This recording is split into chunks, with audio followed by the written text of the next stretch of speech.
Yes, I sold my mother's beach house, her truck too, and the worst part, I did it behind her back, using the same signature she taught me to write when I was 10. People call me heartless, greedy, a monster who betrayed the woman who gave me everything. But the truth? I wasn't chasing money, I was chasing freedom, the kind I thought she'd never let me have. And in doing so, I destroyed the only person who ever truly loved me. I've done terrible things, but I'm trying to be honest now. If you're watching this, please stay till the end. Maybe my story will stop someone from doing the same. And if you believe in second chances, subscribe and let me know you're out there. Right after I hung up that call, my hands wouldn't stop shaking. I told myself it was excitement, a new start, Europe, Edward and I, finally free from the weight of the past. But deep down, I knew it was something else. Guilt. That heavy kind that clings to your skin and doesn't wash off no matter how many times you shower. I stared at my phone screen. Call ended. That was it. 2 minutes. 2 minutes to erase 30 years of my mother's love. Edward walked in, grinning, holding the printed confirmation from the buyer. "It's done," he said, kissing my forehead. "You did good, babe." I smiled back, but my stomach turned. "She'll be fine," I whispered, mostly to myself. "She has her pension. She'll manage." He didn't answer. He didn't have to. His silence meant approval. That's all I wanted. Someone to tell me I wasn't a monster. That night, I couldn't sleep. I kept hearing her voice in my head, the way she used to call me Angie when I was little, her tone soft even when she was tired. I imagined her sitting on that porch, watching the tide roll in, waiting for me to visit. And now, there would be strangers living there, eating in her kitchen, sleeping in her room. I turned on my side, pressing my face into the pillow, and told myself it was for the best. "You did what you had to do," I whispered. "She would have held you back." But that lie cracked faster than I thought.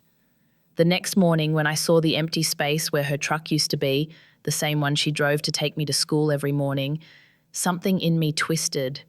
I felt both powerful and hollow, like I'd won something I didn't want. I wanted to text her, to say sorry, to explain, but I didn't know what to say. What kind of apology starts with, "Mum, I forged your signature"? I spent the next few days packing, pretending it was all part of a bigger plan. Edward talked about hostels, jobs, visas, dreams. I nodded, smiled, repeated his words like they were prayers.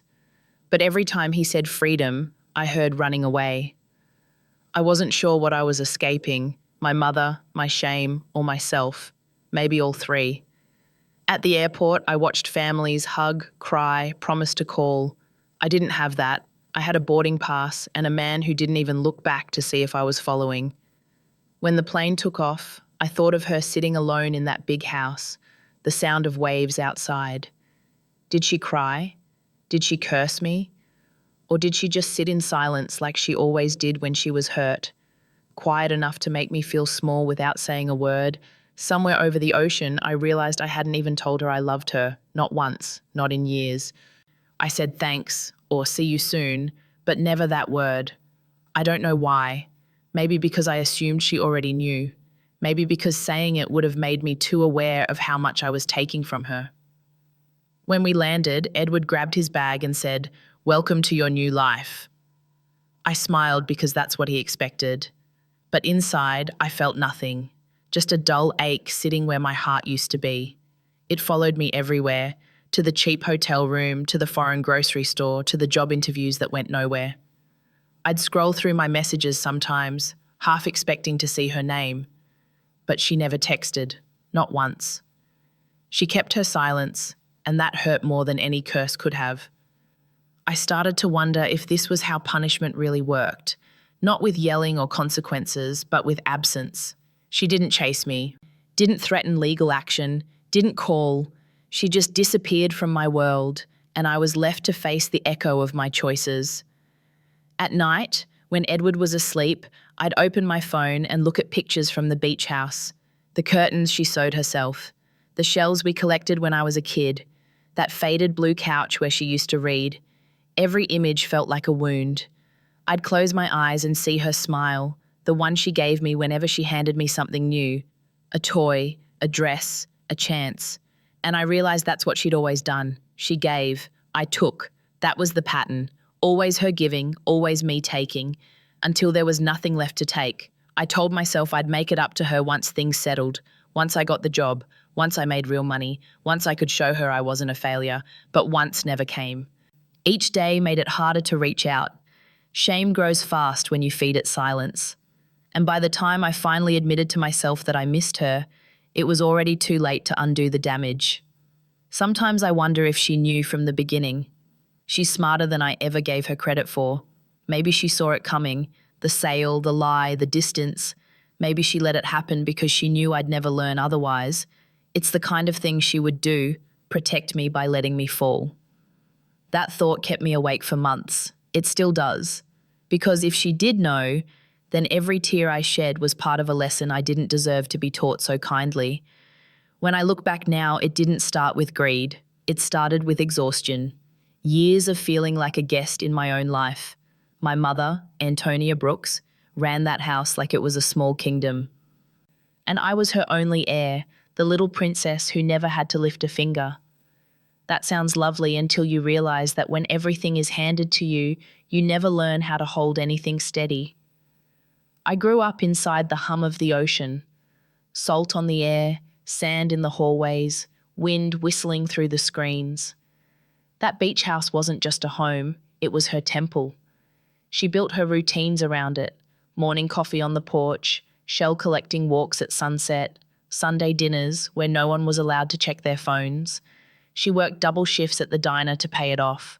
Every story she told ended with, "One day this will all be yours." And maybe that was the problem. When someone tells you something will be yours long enough, you stop trying to earn it. I took it for granted that the house, the truck, even her love were permanent, like the tide that always came back. When I was 16, I remember begging her to let me go to a summer art program in New York. She said no, too dangerous, too expensive. I screamed that she was selfish, that she didn't want me to have a life beyond that town. She didn't scream back. She just looked at me, disappointed. That look haunted me more than any punishment. I realized then that love from her came with rules, gratitude, respect, staying close. I promised myself I'd leave the first chance I got. College was supposed to be that chance, but I never finished. I met Edward during my second year, a man with a smile sharp enough to cut through every insecurity I had.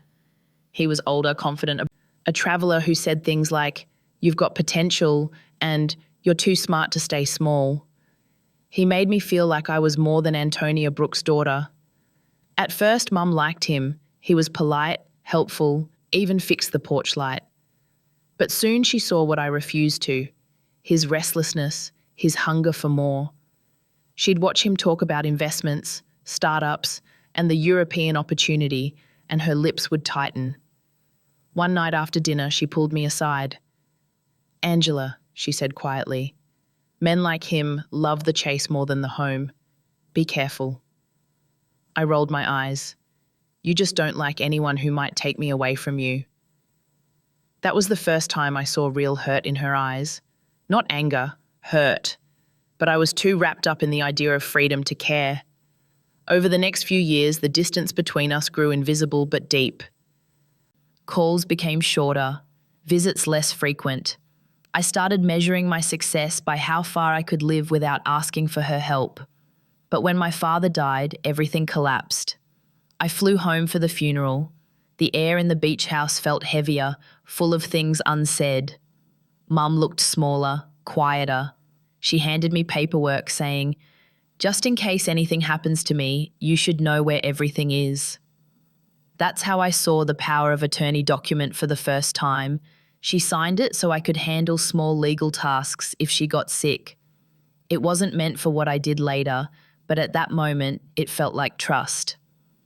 Edward came to the funeral, wearing a black suit he could barely afford.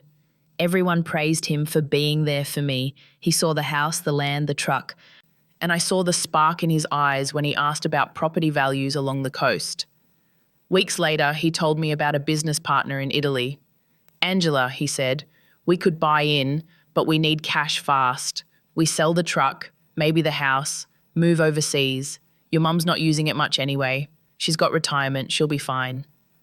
I laughed at first. You're insane. That's her world. He shrugged. You said she wanted you to have it one day, right? Maybe that day's now. That line stuck in my head like a splinter. Maybe that day's now. Maybe this was the moment she'd been saving everything for, to give me a life beyond that porch. I twisted his selfish idea into something noble. For weeks I fought myself. I imagined the conversation with Mum, how she'd look at me, how she'd say, "You're not ready." And I couldn't bear hearing that again. I wanted, just once, to prove I was capable of big decisions, even reckless ones. So I started rationalizing. Selling the house wasn't betrayal, it was evolution. Moving on. A new chapter. She'd built a safe life, and I was building a bold one. Different paths, same love. That's what I told myself. Edward handled the paperwork. I just signed what he told me to. I didn't even read the details. When the notary asked for ID, I gave mine confidently, pretending nothing felt wrong. But when I traced my mother's signature, Antonia Brooks, in perfect loops, my hand trembled. I remembered her teaching me cursive at the kitchen table, her hand guiding mine. Every letter tells the world who you are, she'd said. That memory almost stopped me. Almost. I mailed the forms the next day. Edward popped champagne that night, celebrating like we'd just won the lottery. You did it, he said. You finally took control. Control. That word felt sweet then. Now it tastes like rust. In the days after, I waited for the guilt to fade. It didn't. Instead, every sound, the phone ringing, a knock at the door, made my heart lurch. I kept rehearsing lies in my head. It was a good deal. You'll understand later. I did it for us. Lies that sounded reasonable until you said them out loud. The money arrived faster than I expected. Numbers in a bank account that looked unreal. Edward immediately started spending. Tickets, plans, promises. I followed because I didn't want to face what I'd done. Running felt easier than apologizing. Sometimes I wonder what would have happened if Mum had called right then. If she'd begged, cried, yelled, anything, maybe I would have turned back. But she didn't. She stayed silent. Maybe she already knew. Maybe she was waiting to see how far I'd go before I realized how much I'd lost. And the truth is, I didn't just sell her house. I sold the one place where I'd ever truly belonged. The first night after the sale went through, Edward cooked pasta in our tiny apartment. He poured cheap wine into fancy glasses and said, "To freedom."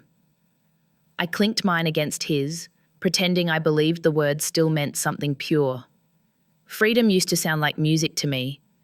That night it sounded like debt collecting interest.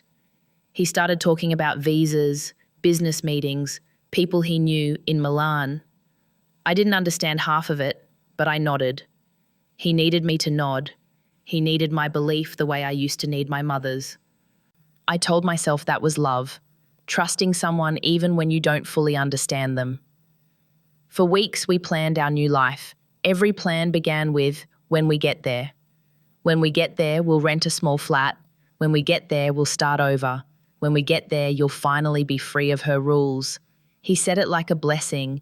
I didn't realize it was a curse. Mum called once during that time. I didn't answer. The phone kept buzzing until it stopped. I told myself she'd move on. That maybe silence was kinder than hearing me justify betrayal. I didn't want to hear her breathing through tears. The house sold faster than anyone expected. The buyers were a middle-aged couple from Ohio. They wanted a summer place by the water, something peaceful. When Edward told me, I almost laughed. They were buying peace. I was selling mine. The day I signed the final release papers, I felt something inside me shift. I thought it was relief, but it was actually the beginning of numbness. After that, I stopped thinking about right or wrong. I just thought about movement, packing, traveling, leaving. Mum texted me one line the next morning. "I hope you know what you're doing, Angela." I stared at it for an hour before replying. Then I deleted every word before I could send it. There was nothing I could say that wouldn't sound like an excuse. Edward noticed me staring at the phone. "She'll forgive you eventually," he said. "You don't know her," I whispered. He smiled. "Then she'll get used to it." That was the moment I realized he didn't just want me to leave my mother, he wanted me to unlearn her completely, to erase every bit of discipline, empathy, caution she'd planted in me. And I let him. Because love, real or imagined, can be a dangerous permission slip. The weeks before we left felt like walking through fog. I sold off the furniture, closed bank accounts, packed photo frames I didn't even like just to fill boxes. I told everyone we were moving for work. No one asked more. No one ever does when a lie sounds confident enough. The night before our flight, I drove by the beach house one last time. I parked across the street, lights off. The windows glowed warm inside. She was home. I could see her silhouette moving in the kitchen, probably washing dishes, humming. She always hummed when she was tired. My throat tightened. For a second, I almost got out of the car. I almost ran up the porch and confessed everything. Told her it was me, that I was scared, that I didn't want to go. But then I saw her sit down at the table and bow her head. She was praying. And that's when shame turned into anger. I told myself she was praying against me, not for me. I gripped the steering wheel and whispered, "You made me this way." It was easier to blame her than face what I'd done. When I drove away, I didn't look back. On the plane, Edward held my hand and said, "No regrets, right?" I forced a laugh. "None." He grinned. "Good, you're stronger than you think." But strength built on guilt is brittle. It cracks the first time life tests it. We landed in Paris first, then took a train south. Everything was supposed to feel cinematic, our grand adventure. But all I felt was displacement. The air smelled different, the language wrapped around me like glass I couldn't touch. I kept checking my phone even though I knew there'd be no message from home. Edward started changing slowly. He talked less about we and more about I. He made friends I never met, took calls outside, left me waiting in cafes with bills I couldn't read. Every time I asked questions, he'd sigh, say, "Trust me." That phrase used to thrill me. Now it sounded like a warning. One evening, after another argument about money, he slammed the door and left. I sat on the bed, staring at my hands. I thought about my mother's hands, steady, practical, always busy with something real, cooking, mending, building. Mine looked fragile, all show, no substance. I tried to picture what she was doing at that exact moment. Maybe sitting on the porch again, watching the waves. Maybe telling herself she didn't raise a criminal. Or maybe she was just sitting in silence, wondering where she went wrong. That night, for the first time since we left, I dreamt of the beach house. It was empty. No furniture, no sound, just wind and light. I walked through it, calling her name, but she never answered. When I woke up, I was crying. In the weeks that followed, I started noticing small cracks in Edward's stories. The business partner was always travelling. The investment kept needing more money. He told me to stay positive, that once things were set, we'd be rich. I wanted to believe him, because if he was lying, it meant I'd ruined my mother's life for nothing. But somewhere inside, I already knew. The day the final wire transfer hit, he disappeared for 48 hours. When he came back, he smelled like alcohol and guilt.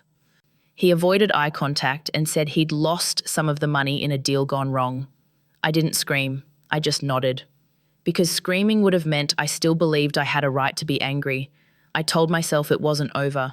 We'd rebuild. We'd make it work. But deep down, the illusion was collapsing. Every time he touched me, it felt transactional. Every time he said, "Trust me," I heard my mother's voice saying, "Be careful." That's when I started writing emails to her, drafts I never sent. Things like, "I know you hate me. I hate me too." Or "I thought I was saving us, but I only saved him." I'd type until tears blurred the screen, then delete everything. When Edward suggested we move again, this time to Spain, I realised he was running, not building. And I was just baggage he carried until something better came along. I began to understand what my mother meant when she warned me. Love without roots isn't freedom, it's drift. By the time he finally left for good, taking most of what was left, I wasn't surprised. I just sat there, in a room with cracked paint and unpaid rent, staring out the window at strangers speaking a language I couldn't follow. I'd sold everything for this view. And somewhere, thousands of miles away, my mother was still alive, still silent, still teaching me lessons she never had to say out loud. I told myself I'd go back one day, face her, apologize. But I didn't know how to begin that conversation. How do you start a sentence that has to carry every regret you've ever had? Maybe with the same words that started it all. Mum, I'm sorry. The first time I realized I'd crossed a line was in a hotel lobby in Madrid. Edward was arguing with a clerk about our reservation, waving his hands like the world owed him something. I stood behind him, clutching 2 suitcases that carried everything we owned. For the first time, I saw him the way strangers did, impatient, entitled, fragile behind all that charm. He turned and snapped, "Say something! Don't just stand there!" I opened my mouth, but nothing came out. What could I say? That I was starting to see the cracks? That I finally understood what my mother meant when she said, "Love should make you calm, not small." That night, he apologized with kisses and promises. "I'm under pressure, Angie. You know I'm doing this for us." I nodded, because saying no meant admitting I'd bet my soul on the wrong man. In the quiet after he fell asleep, I scrolled through old photos on my phone. There was one of Mum on the porch, laughing at something stupid I'd said. I zoomed in until the pixels blurred. She looked happy, whole. And I wondered if she still laughed like that now. I thought about calling her, just once, to say I was okay, to say thank you. But the fear of her silence was worse than any curse, so I didn't. Weeks later, the tension between Edward and me was thick enough to taste. Money was running out. He'd started talking about selling my jewelry, even the small ring Mum gave me for graduation. I told him no. He said, "You're still attached to her, aren't you? Even now." I said, "She's my mother." He smiled in that cold way people do when they think they've won. "And I'm your future. You need to choose." Choose, that word made me sick because I'd already chosen, and I chose wrong. I started noticing little things. His phone always face down, the way he disappeared for hours on business, the lies that no longer even tried to sound real. I wanted to confront him, but what would I threaten him with? Morality? I'd sold mine months ago. One evening, I found a message on his laptop, a woman's name, words too familiar to be business. I stared at it until my eyes burned. When he came in, I didn't scream. I just said, "Who is she?" He froze, then laughed. "You're paranoid. You're turning into your mother." That sentence broke something inside me. My mother wasn't paranoid. She was perceptive, and I'd traded her wisdom for a man who couldn't even tell the truth. That night, I packed a small bag, my passport, a few clothes, what little cash I had left. I told myself I'd go home, face her, apologize, start over. But when I stood at the train station, staring at the departures board, I couldn't move.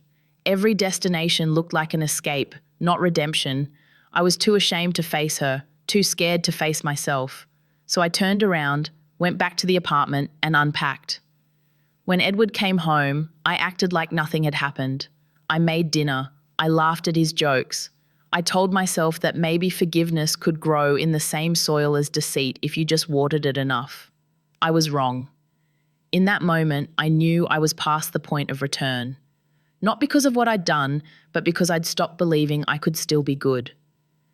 After that night, I started living on autopilot. Every morning, I'd wake up beside him and pretend we were still a team. Every night, I'd lie there staring at the ceiling, wondering how long I could keep playing this version of myself. Guilt is strange. It doesn't come all at once. It drips, slow and steady, until you're soaked in it without realizing. Edward began making bigger promises, talking about reinvesting what little money we had left. I stopped asking for details. I didn't want to hear the lies out loud. As long as I stayed silent, I could pretend we still had something worth saving. Then came the letter from the bank. Our account was overdrawn. The investment he made had vanished, and with it, the last bit of security I had. When I confronted him, he didn't flinch. You knew the risks, he said flatly. No, I whispered. You knew the risks. You just never told me. He rolled his eyes. Don't start with the blame game, Angela. We're in this together. Together? I laughed, bitter. You've been in it for yourself since day one. He stood up, angry. Everything I did was for us. You wanted a new life, didn't you? Well, freedom isn't cheap. Freedom? I snapped. You mean running away? He slammed the door so hard the frame cracked. I slid down to the floor, shaking. That's when I finally said it out loud, the words I'd avoided since the beginning. I ruined her life for this. The sentence hung in the air like smoke. The next morning, he was gone. No note, no call, just gone. I checked his things. Most of his clothes were missing, along with my laptop and the last few €100 we had. The apartment felt smaller, emptier. I thought I'd feel anger, but all I felt was relief. For the first time in months, the silence was mine. I spent the next few days barely eating, barely moving. I stared out the window and thought about home, about Mum, about the porch light she always left on, even when I came home late. I wondered if it was still shining. I wondered if she'd turn it off if she knew what I'd done. By the third night, I couldn't take it anymore. I dug out the old SIM card from my American phone, bought a cheap adapter, and turned it on. The screen blinked to life, showing a flood of missed calls and unread messages from months ago, none recent, none from her. That silence cut deeper than any words. I dialed her number anyway. It rang once, twice. Then the automated voice said the line was disconnected. I froze. She'd changed her number. Of course she had. Why would she keep it open for someone who vanished after stealing her home? Something inside me broke then.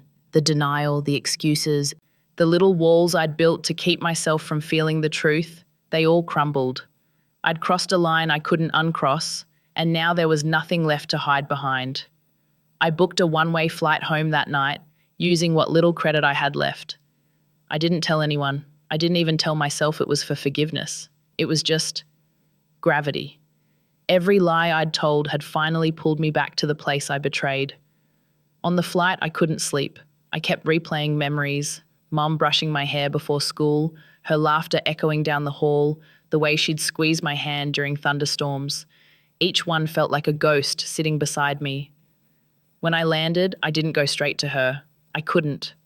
I wandered the city for hours, watching people hurry to their jobs, their homes, their normal lives. I felt like a shadow drifting between them. That evening, I finally took a cab to the coast. As we drove past the familiar curve of the road, I saw it. The beach house.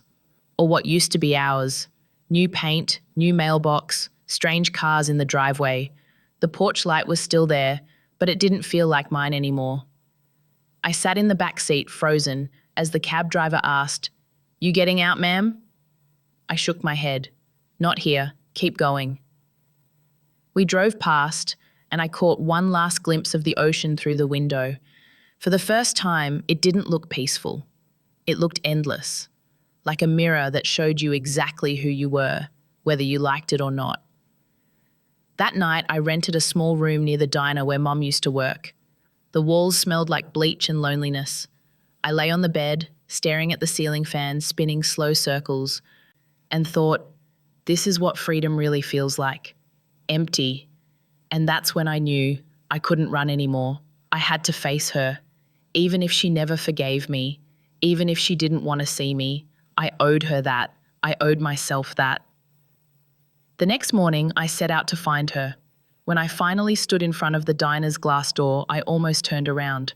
The smell of grease and coffee hit me before I even stepped inside, and suddenly I was 16 again, waiting for Mom to finish her shift so she could drive me home.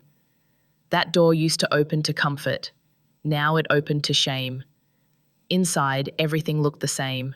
The same cracked tiles, the same faded photos of sunsets along the coast. But the woman behind the counter wasn't her. She was younger, thinner, new. When I asked about Antonia Brooks, she frowned. "Oh, she quit last year," the woman said. "Moved inland, I think. Some small town north of here. Quiet lady, kept to herself. You know her?" I nodded, throat tight. She's my mother. The woman's eyes softened. Oh, I'm sorry. She was nice, hardworking, talked about her daughter a lot. I managed a weak smile. Did she ever mention where exactly she went? She shook her head. Just said she was done with the ocean. Done with the ocean. I stood there for a long moment trying to breathe. For Mum, that house wasn't just shelter, it was her identity.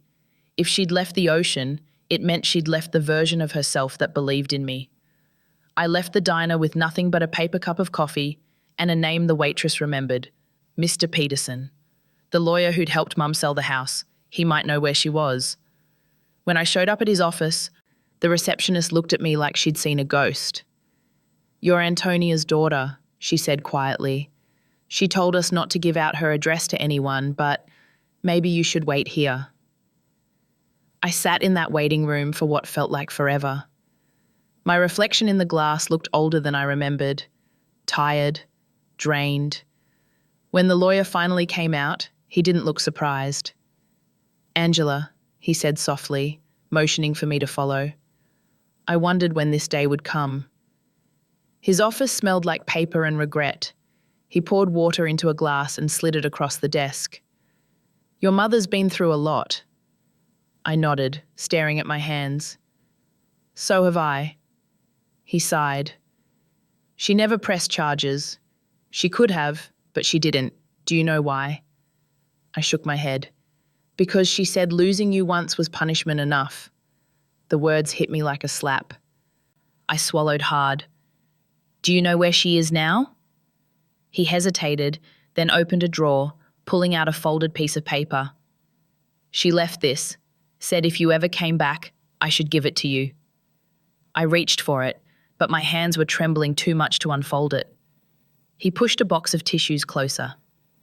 She's about 2 hours north, in a town called Maple Hill, working part-time at a library. She doesn't know I'm telling you, but maybe it's time. I left his office with the letter clutched to my chest. I didn't read it until I got back to the room. The paper was lined, her handwriting neat as always. Angela, if you're reading this, it means you finally stopped running. I want you to know that I never hated you. I hated what you became when you let fear make your choices. I still pray for you, every night. Not that you come back, but that you learn peace. If you ever find yourself standing in front of something broken, don't just walk away. Fix it. Love, Mum. I read it 3 times before the words made sense. I had imagined 1,000 versions of what she'd say if I came back. Anger, tears, rejection, but not this, not grace. The next morning, I took the earliest bus to Maple Hill. The town looked like time had stopped there. A single street of shops, an old water tower, and a library that doubled as a community centre. I stood outside for a full minute before going in. The bell above the door jingled softly. A woman at the desk looked up, and it was her.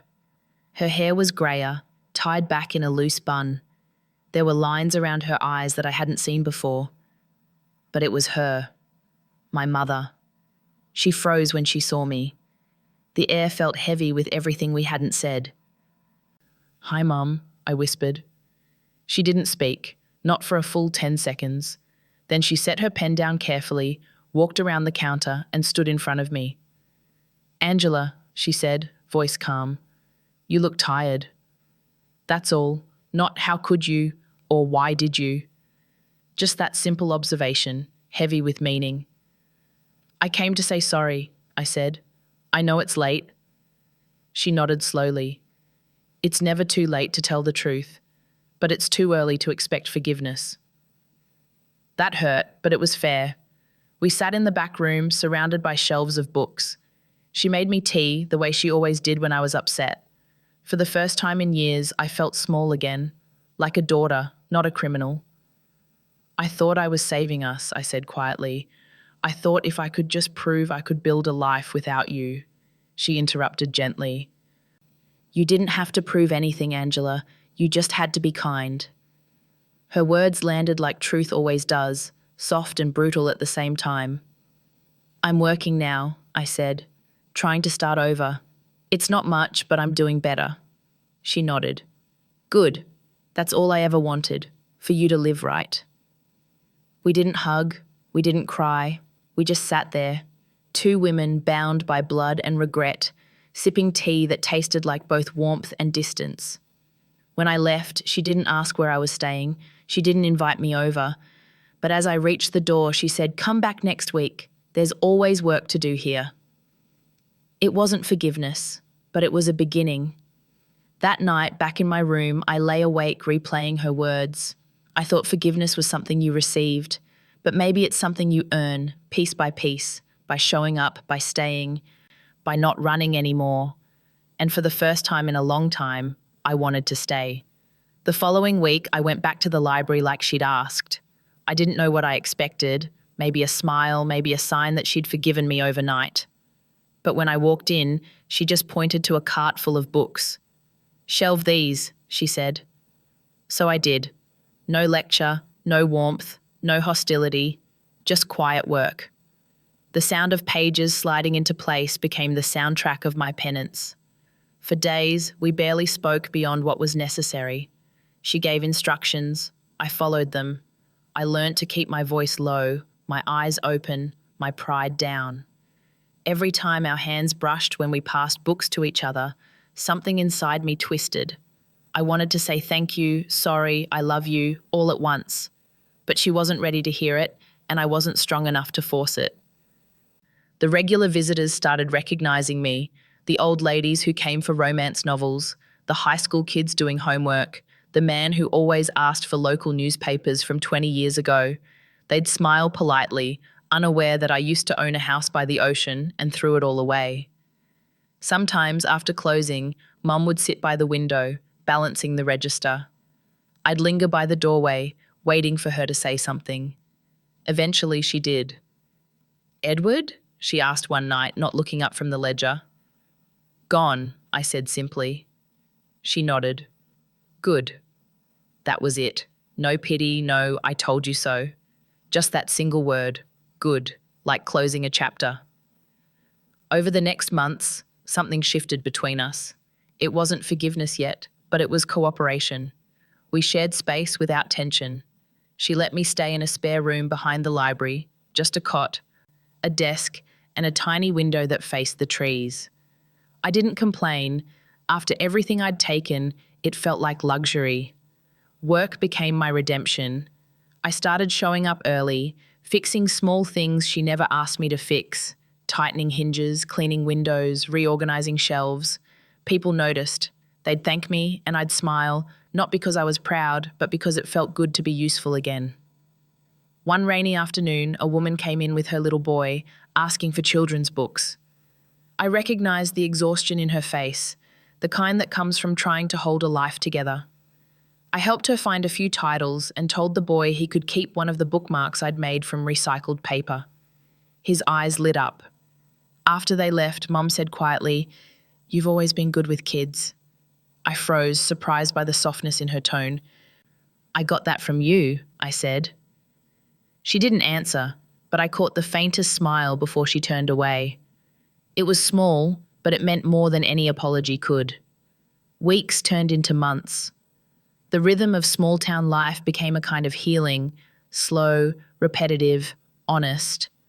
I stopped checking my phone, stopped wishing for a different story. I learnt to sit with silence without needing to fill it. But guilt has a long memory. Every time I saw an ocean photo in a travel magazine, my chest tightened. I still hadn't told her the whole truth, about forging her signature, about how deliberate it all was. She thought Edward manipulated me, and while that was partly true, I knew I'd gone along willingly. I'd wanted the escape, the lie, the illusion of control.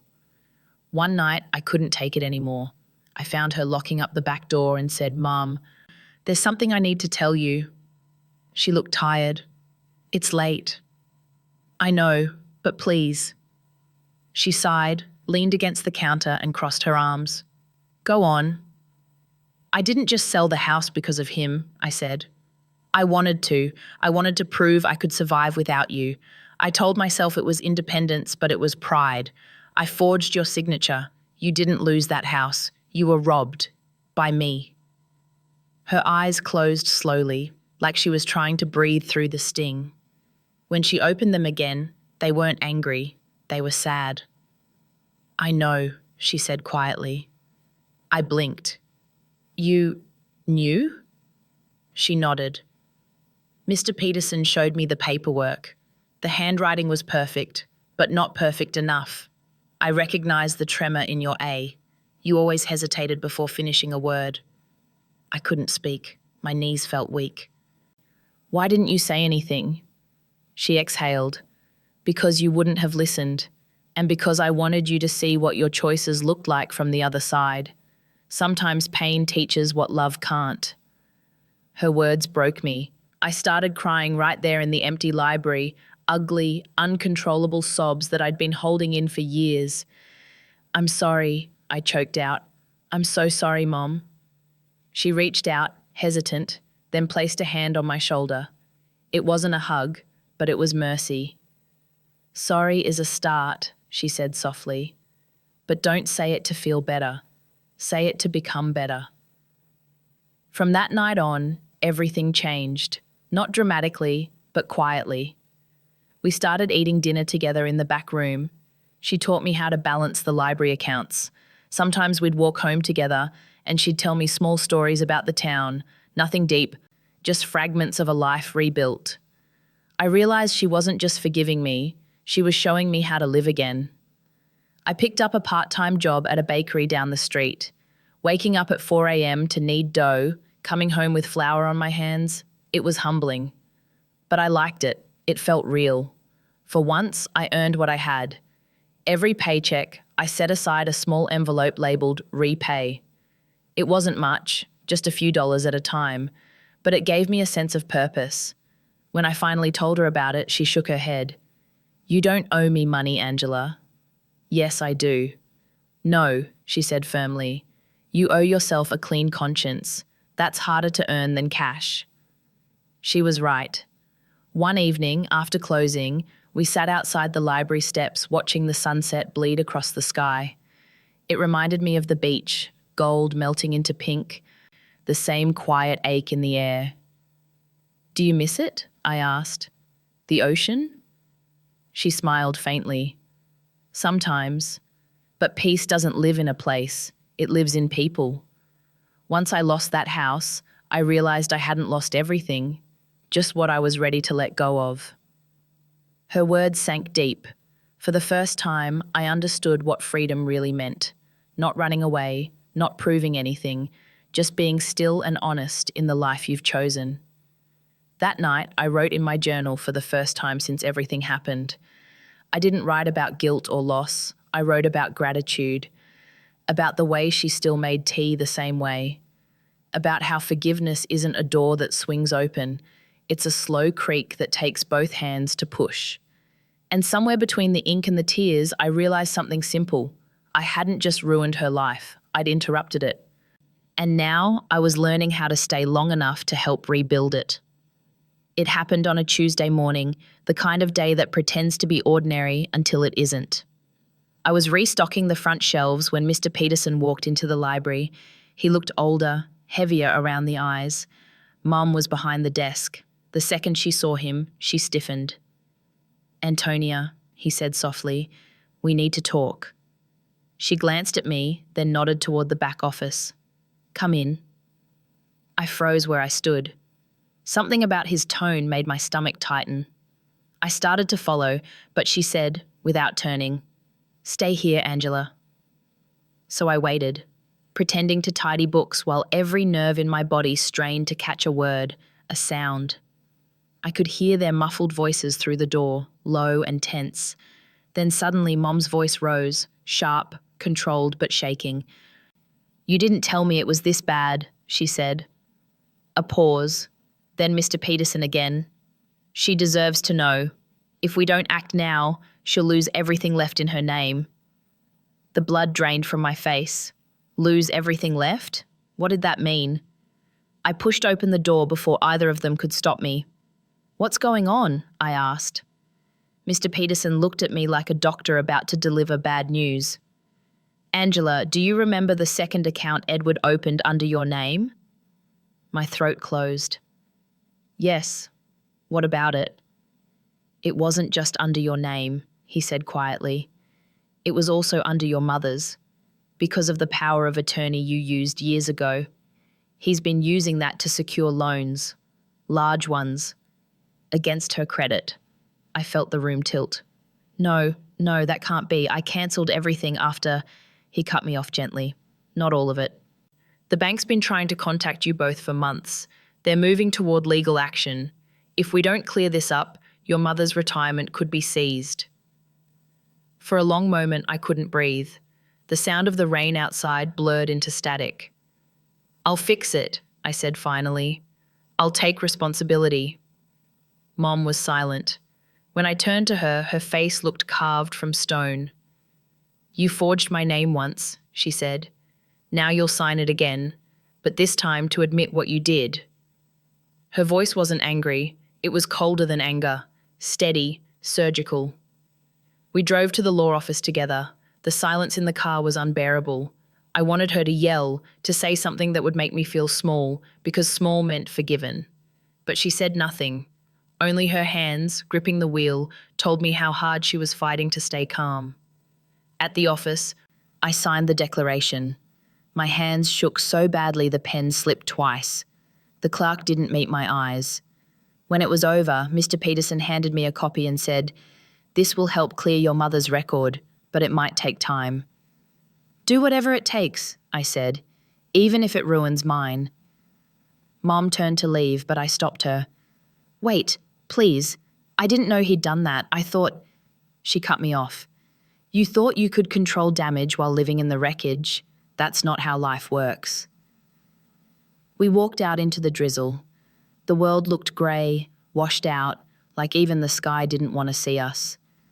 At the car, she finally spoke again. "You'll have to testify if this goes to court," she said. "Are you ready for that?" "Yes," I whispered. "I'll do whatever I have to." She looked at me for a long moment, then nodded. "Then maybe this is where you finally start growing up." I wanted to tell her I already had, that I'd changed. But I knew words meant nothing anymore. Only actions did. That night, back in the little room behind the library, I couldn't sleep. Every time I closed my eyes, I saw her sitting under the fluorescent light at that desk, signing forms that shouldn't exist, cleaning up messes she didn't make. I hated Edward for what he'd done, but more than that, I hated the version of myself that had opened the door for him. At some point past midnight, I got up, pulled out my journal, and wrote one sentence over and over until the page tore beneath the ink. You can't heal in silence. Then I picked up my phone and did something I hadn't done in months. I called the bank myself. I gave them every detail, every lie, every forged paper, every transaction. I told them to use my name, my record, my credit. I told them to leave her out of it. By the time I hung up, my voice was gone, but my chest felt lighter than it had in years. The next morning, Mom didn't mention the call. But when she passed me a cup of coffee, her hand lingered on mine for a second longer than usual. That single quiet gesture said everything words couldn't. She saw what I was trying to do, and for now, that was enough. The hearing was scheduled for a Friday morning. I barely slept the night before. Every time I closed my eyes, I heard the clerk's pen scratching across the paper, felt the weight of every lie I'd ever told pressing down on my chest. Mom came with me. She didn't have to. Mr. Peterson said her presence wasn't required, but she came anyway. She sat beside me in the waiting room, her purse on her lap, her expression unreadable. "Thank you for being here," I said quietly. She didn't look at me. "I'm here for the truth, Angela, not for you." It hurt, but she was right. When they called my name, my knees almost gave out. I walked into the small chamber where 3 officials sat behind a desk stacked with files. The air smelled like paper, ink, and judgment. They asked questions, dates, signatures, transfers. Each word felt like another shovel of dirt covering the version of me I used to be. "Ms. Brooks," one of them said, "did you knowingly forge your mother's signature to sell the property?" Yes, I said. My voice cracked, but I didn't look away. Did you receive the funds personally? Yes. Did you know those actions were fraudulent? Yes. I could feel Mom's gaze on the back of my head, heavy and still. The questions went on for what felt like hours. By the time it ended, I was trembling. The clerk stamped a document and slid it across the table. This statement will clear your mother of liability. The penalties will apply to you only. Understood, I whispered. They dismissed us, and just like that, it was over. Years of deceit reduced to a few sheets of paper and an official stamp. Outside, the sunlight was too bright. I blinked against it, dizzy. Mum walked ahead, her heels clicking against the pavement. I wanted to run after her, to explain, to thank her, to say I love you. But my throat refused to work. Halfway down the steps, my legs gave out. I sat on the cold stone, tears spilling before I could stop them. I didn't cry quietly. It came out raw, ugly, desperate, the sound of everything breaking at once. People passed by, pretending not to notice. Except her. She stopped, turned around. For a moment she just stood there, watching me crumble. Then she came back, slowly, and crouched in front of me. "Get up," she said softly. "People are watching." "I can't," I gasped. "I don't deserve to." Her eyes softened in a way I hadn't seen since before everything fell apart. "Angela, standing up isn't something you earn. It's something you do when you're done falling." She held out her hand, and I took it. When I stood, she brushed the dirt from my sleeve, the same way she used to when I was a child. It wasn't forgiveness, but it was care, and that was enough to keep me breathing. We walked to the parking lot in silence. Before she opened the car door, she said quietly, "You faced it, that matters." I nodded. "I just wanted you to see that I'm not hiding anymore." She looked at me for a long moment. "I see that, but it'll take time before I can look at you without remembering the lie." I swallowed hard. "I'll wait." The drive home was silent except for the hum of the tires. I stared out the window, watching the coastline blur past. For the first time in years, I noticed how the sunlight danced on the water. The same ocean that had witnessed my betrayal now reflected something softer, a beginning I didn't yet deserve but was slowly moving toward. That night, I sat outside the library under the streetlight. The air smelled like rain and paper. I thought about everything that had happened, every decision that brought me here, and something inside me finally shifted. I realized redemption wasn't about being forgiven. It was about choosing truth again and again, even when it hurt. Mum locked up and walked toward me. "You should rest," she said. I nodded, then asked, "Do you think I can ever make it right?" She paused. "No one ever makes it right, Angela. We just learn to live better after we break things." She turned to leave, but before stepping inside, she added, almost to herself, "You're doing that." It was the smallest sentence, but it hit harder than any judgment. For the first time in a long time, I let myself breathe, not in relief, but in acceptance. I wasn't the villain pretending to be redeemed anymore. I was just a broken person learning how to stand again. And sometimes, that's enough. After the hearing, life didn't suddenly get better. No one hands you a certificate for redemption. There was no applause, no moment of glory, no cinematic sunrise, just quiet days, one after another, where I woke up, went to work, and tried not to flinch at my own reflection. The first few mornings after, I kept waiting for shame to fade. It didn't. It simply changed shape. It became quieter, heavier, like a shadow that learned to walk beside me instead of over me. Mum didn't talk about what happened. She didn't praise me for owning up or scold me for the mess I'd made. She just treated me normally. That was her way of saying, "You're still here." We fell into a rhythm again, morning coffee, opening the library, exchanging small talk about overdue books. I didn't dare ask if she'd forgiven me. I realized forgiveness isn't something you ask for, it's something you create space for. One afternoon, I found her outside sweeping the library steps. The wind was strong, carrying leaves across the street. She stopped, leaning on the broom, and said quietly, "You've changed." I turned toward her. "How can you tell?" "You listen now," she said. "Before, you only waited to talk." Her words made me smile. Small, but real. I hadn't noticed that shift myself. But maybe change isn't loud. Maybe it happens in the spaces between silence and truth.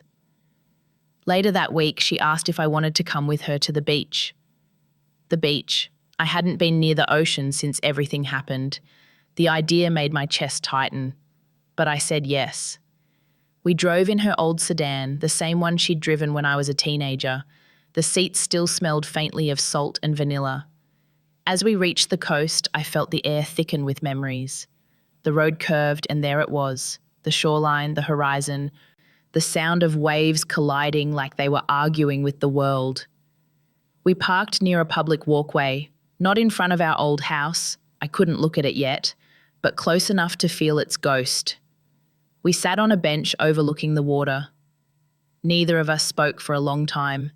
The sun hung low, turning the waves gold. Finally, she said, "Do you remember when you were little, how you used to ask if the ocean ever got tired?" I laughed softly. "And you said it didn't. You said it just kept coming back no matter what." She nodded. "I think people are like that too. We leave, we break, we drown, but somehow we keep coming back." I looked at her then, the woman who had every reason to hate me but didn't. "You really forgive me, don't you?" She didn't answer right away. She just looked out at the horizon. "Forgiveness isn't something I give. It's something we build, brick by brick. You're helping me build it." Tears blurred my vision. I wanted to hug her, but I didn't. I just sat there, letting the sound of the sea fill the space between us. That evening, when we got back, I went to my small room and wrote in my journal again. But this time I didn't write about guilt. I wrote about gratitude. I wrote, "Forgiveness isn't letting go of the past. It's learning to hold it gently." I also wrote something I never thought I would. Maybe I needed to fall that far to understand love that deep. Over the next few months, I started volunteering at a local shelter for women leaving abusive relationships. At first, I just sorted donations and cleaned floors, but eventually I began helping them write resumes, find jobs, fill out forms. I didn't tell anyone my story, at least not yet, but every woman I met reminded me of who I could have been if I hadn't had someone like Mom to anchor me. One night, after I came back from the shelter, I found her sitting at the kitchen table reading a book. She looked up and said, "You're late." I smiled. "Sorry, lost track of time." She studied me for a second. "You look lighter." "I think I am," I said. "Helping people, it makes me feel like maybe all that pain had a reason." She nodded slowly. "Pain always has a reason. Sometimes we just don't see it until it's over." We sat there, two women sharing quiet, two survivors of the same storm. I realized something then. She wasn't just my mother anymore. She was also human, a woman who'd lost things, rebuilt, kept moving. For so long, I saw her as unbreakable, but now I saw the cracks, and somehow that made her even stronger. Forgiveness didn't erase what I did. It didn't magically heal what was broken, but it gave me something better, a chance to live honestly. And that's when I understood the truth I'd been running from since the beginning. Redemption isn't a destination, it's a practice. It's showing up to fix what you've broken even when no one is watching. It's choosing humility when pride would be easier. It's saying, "I was wrong, not once, but every time the past tries to rewrite itself." Sometimes when I close up the library now, I stand by the window and watch the people walking by.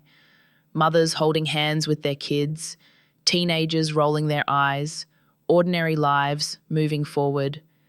And I whisper a small prayer, not for forgiveness but for wisdom. Because wisdom means never mistaking love for ownership again. And that, more than anything, is what my mother taught me, without ever saying a word. It's strange how peace arrives quietly, No grand moment, no dramatic ending, just an ordinary morning where I wake up, make coffee, and realize the noise in my head is gone. Mum and I don't talk about the past much anymore. We don't need to. It lives between us like a scar, visible but no longer painful. Some nights we still sit by the window of the library after closing, sipping tea while the world outside drifts into darkness. And I think this is what healing looks like. Not perfect, not easy, just honest. Sometimes I drive by the coast. I don't stop, but I slow down enough to see the horizon, the same one that once promised freedom and gave me ruin. Now, when I look at it, I don't feel guilt anymore. I feel gratitude. Because everything I destroyed taught me what truly matters. Not owning things, but protecting the hearts that do. I used to believe redemption was a second chance handed to you by someone else. Now I know it's the first chance you give yourself to be better than yesterday. If you've ever broken something you can't fix, someone's trust, someone's heart, please don't disappear like I did. Stay. Face it. Say the words you're scared to say. And if you can, start small. Wash the dishes. Return the call. Show up. That's where forgiveness begins. I can't change what I did. But every day I try to live in a way that honors the woman who still chose to love me. And if my story reaches you, maybe it's your turn to begin again. If you stayed till the end, thank you. Don't forget to share your thoughts below. I'll be reading.